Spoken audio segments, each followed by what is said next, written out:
You ask Tiger to solve. This deals with linear equations with one unknown. The final result is x equals -81. Let's solve it step by step. Group all constants on the right side of the equation. Add 20 to both sides. Simplify the arithmetic.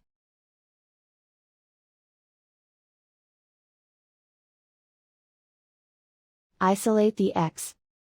Multiply both sides by inverse fraction 3 over -2. Move the negative sign from the denominator to the numerator. Group like terms. Multiply the coefficients.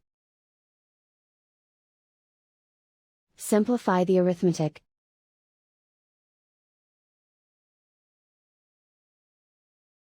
Move the negative sign from the denominator to the numerator.